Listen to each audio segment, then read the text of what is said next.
نبی پاک صلی اللہ علیہ وسلم کے مدینے آنے سے پہلے ایک شخص تھا، عبداللہ بن ابی سلول اس کا نام تھا۔ تو مدینے والے لوگ اس کو اپنا پیشوا مانتے تھے، اوس بھی خزرج بھی، اس کی تاج پوشی بھی کی، بڑی اس کی منتا تھی۔ جب حضور آ گئے تو اس کا کاروبار بند ہو گیا۔ اب لوگ یہ نہیں سمجھتے کہ میں غلط ہوں، لوگ کسی کے مفادات کو ٹھیس پہنچتی ہے تو مخالفت کرنے لگ جاتا ہے۔ اب اس کے حالات جب خراب ہوئے تو اس نے پتہ کیا کیا، جھوٹ موٹ کا کلمہ پڑھ لیا اور منافقوں کا ایک ٹولہ اس نے تیار کر لیا، جس کا قرآن مجید نے سورہ منافقون میں ذکر کیا۔ ایک جنگ کا موقع تھا، نبی پاک صلی اللہ علیہ وسلم تشریف لے گئے تو عبداللہ بن ابی سلول بھی چلا گیا۔ حضرت عمر فاروق رضی اللہ تعالیٰ عنہ کے ایک غلام تھے، وہ پانی لینے کنویں پہ گئے۔ ادھر سے انصار میں سے، چونکہ حضرت عمر کے غلام مہاجر تھے، انصار میں سے ایک شخص پانی لینے پہلے سے آیا ہوا تھا۔ پانی بھرنے میں کوئی اختلاف ہو گیا، جھگڑا ہو گیا، مار کٹائی تک نوبت آ گئی۔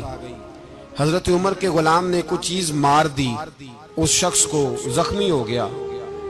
اس نے پکارا، عبداللہ بن ابی سلول نے سمجھا کہ موقع اچھا ہے، دوڑا ہوا آیا اور آ کر اس نے کہا، انصار مدینہ بھاگ کے آؤ، جلدی آؤ، اور بڑے غلط جملے استعمال کیے۔ کہنے لگا، اگر ان لوگوں کو تم اپنا بچا کچا کھانے کو نہ دیتے مہاجروں کو تو آج یہ تمہارے سر پہ نہ بیٹھتے۔ پکارا، مہاجر سارے اکٹھے ہو گئے، انصار سارے آ گئے، اور جب انصار آئے تو مہاجرین کو بھی پکارا، مہاجر بھی آ گئے۔ اب وہ گتھم گتھا ہونے لگے تو کسی نے جا کے محبوب پاک کے کان میں کہا، یا رسول اللہ، وہاں تو مہاجر انصار لڑنے لگے، وہ پرانی لڑائیاں پھر سے جاگ گئی ہیں۔ نبی پاک تشریف لائے، حضور نے وہاں لفظ بیان کیے، فرمایا، یہ تم نے کیا جاہلوں جیسا کام شروع کیا ہوا ہے۔ صلح کرائی، بعد رفع دفع کرائی، لوگ چلے گئے، معاملہ ٹھنڈا ہو گیا۔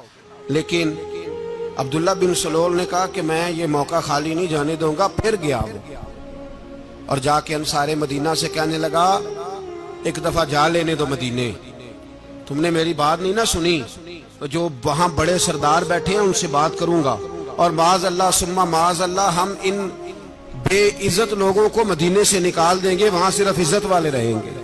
یہ غلط جملے اس نے ادا کیے جس کو قرآن پاک نے سورہ منافقون میں بیان فرمایا ہے۔ اس نے یہ بات کی۔ ایک صحابی تھے حضرت زید رضی اللہ تعالیٰ عنہ، وہ سن رہے تھے، آ کے عرض کی، یا رسول اللہ صلی اللہ علیہ وسلم، عبداللہ بن ابی سلول تو اس طرح کہہ رہا ہے کہ مدینے جا کے عزت والے دوسروں کو نکال دیں گے، اور تم اگر اپنا بچہ انہیں نہ دیتے تو معاذ اللہ آج یہ ایسا نہ کرتے۔ حضرت عمر نے بھی سن لیا، حضرت عمر نے بات سن لی، تلوار نکالی اور دوڑے۔ حضور نے بازو پکڑا، فرمایا، کدھر جا رہے ہو؟ کہا، یا رسول اللہ، اگر آج سزا نہ دی تو کل اور بات بھی کرے گا، اور اگر آج ایک قتل ہو گیا تو باقی سیانے بن جائیں گے۔ یا رسول اللہ، مجھے چھوڑے، میں ماروں گا۔ حضور نے فرمایا، عمر چپ کر، وہ جھوٹ موٹ کا کلمہ پڑھتا ہے، لوگ کہیں گے کہ محمد ابن عبداللہ نے اپنے ساتھی مارنے شروع کر دیے۔ چپ کر، حوصلہ کر، صبر کر، دلیری کر۔ حضرت عمر کہتے ہیں، میری حضور کے کہنے پر میں ٹھہر تو گیا، پر وہ میرے اندر جو آگ لگی ہوئی تھی ٹھنڈی نہیں ہو رہی۔ کہتے ہیں میں چپ تو کر گیا۔